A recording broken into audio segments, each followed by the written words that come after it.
ಪ್ರಿಯ ಸಹೋದರ ಸಹೋದರಿಯರೇ, ನಿಮ್ಮೆಲ್ಲರಿಗೆ ನನ್ನ ಹೃತ್ಪೂರ್ವಕವಾದ ವಂದನೆಗಳು. ಇವತ್ತಿನ ದಿವಸ ವಾಕ್ಯ ಸಂದೇಶ ಯಾವುದಂದ್ರೆ ಯೆಶಾಯ ಪ್ರವಾದಿ ಪುಸ್ತಕ 61ನೇ ಅಧ್ಯಾಯ 1ರಿಂದ 6ರವರೆಗೆ. ಅಲ್ಲಿ ಕರ್ತನಾದ ಯೇಸು ಕ್ರಿಸ್ತನು ಚಿಯೋನ್ ಪಟ್ಟಣಕ್ಕೆ ರಕ್ಷಣೆ ಯಾವ ರೀತಿ ಮಾಡಿದನೋ ಹಾಗೆ ವಾಗ್ದಾನ ಮಾಡಿದನನ್ನು ಕುರಿತು ನಾವು ನೋಡೋರಾಗಿರ್ತೇವೆ. ಕರ್ತನಾದ ಯೇಸು ಕ್ರಿಸ್ತನು ಯೆಶಾಯ ಪ್ರವಾದಿಯ ಮೇಲೆ ತನ್ನ ಆತ್ಮವನ್ನು ಸುರಿಸಿ ಎಲ್ಲ ಜನಗಳಿಗೆ ಹೋಗಿ ನನ್ನ ಸುವಾರ್ತೆಯನ್ನು ಸಾರು ಎಂದು ಆತನಿಗೆ ಅಭಿಷೇಕವನ್ನು ಮಾಡಿದನು. ನಂತರ ಆತನು ಎಲ್ಲ ಚಿಯೋನ್ ನಗರದಲ್ಲಿ ಹೋಗಿ ಎಲ್ಲ ಜನಗಳಿಗೆ ದೇವರ ವಾಕ್ಯ ಸಂದೇಶವನ್ನು ಸಾರಲು ಪ್ರಾರಂಭಿಸಿದನು.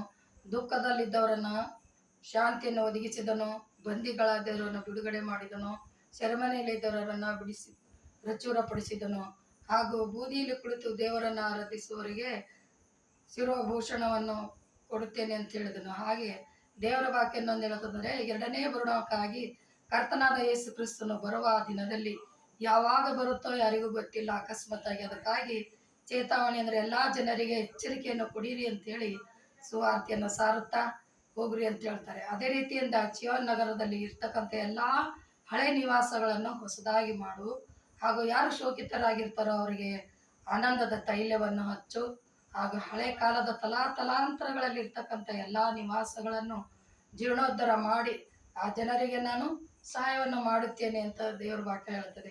ಈ ವಾಕ್ಯದ ಹೇಳಲಿಕ್ಕೆ ಕಾರಣ ಏನಂತಂದರೆ, ಕರ್ತನಾದ ಯೇಸು ಕ್ರಿಸ್ತನು 2000 ವರ್ಷಗಳ ಹಿಂದೆ ನಮ್ಮೆಲ್ಲರ ಸಲುವಾಗಿ ಶಿಲುಬೆಯ ಮೇಲೆ ತನ್ನ ಪ್ರಾಣವನ್ನು ಕೊಟ್ಟನು.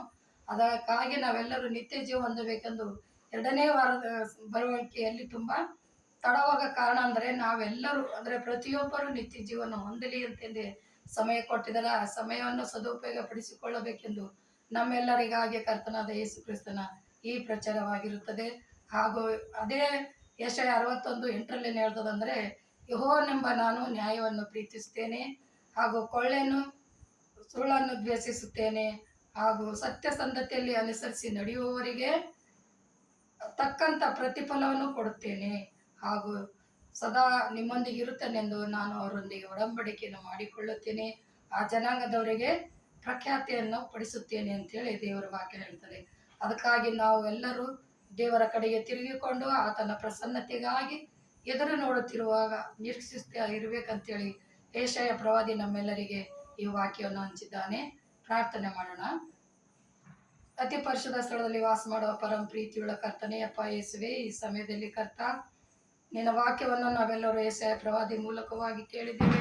ಅದನ್ನು ತಿಳಿದುಕೊಂಡು ನಿನ್ನನ್ನು ಅನುಸರಿಸಿ ನಡೆಯುವವರೆಗೆ ನೀನು ತಕ್ಕ ಪ್ರತಿಫಲವನ್ನು ಕೊಡುತ್ತೇನೆ, ಹಾಗೂ ನಮಗನ್ನೊಂದಿಗೆ ನಾನು ಇರುವೆನೆಂದು ಒಡಂಬಡಿಕೆಯನ್ನು ಮಾಡುತ್ತೇನೆ ಅಂತ ಹೇಳಿದಿ ಕರ್ತ. ಅದಕ್ಕಾಗಿ ನಾವೆಲ್ಲರೂ ನಿನ್ನ ಬರುವಿಕೆಗಾಗಿ ಸಿದ್ಧರಾಗುವಂಥ ಮನಸ್ಸು ಸಮಯ ಕೊಟ್ಟು ನಡೆಸುವಿರಂತೇಳಿ ಕರ್ತನೇ ನಿನ್ನೊಂದಿ ನಾಮದಲ್ಲಿ ಬೇಡಿ ಹೊಂದಿದ್ದೇನೆ ರಕ್ಷಕ. ಆಮೇಲೆ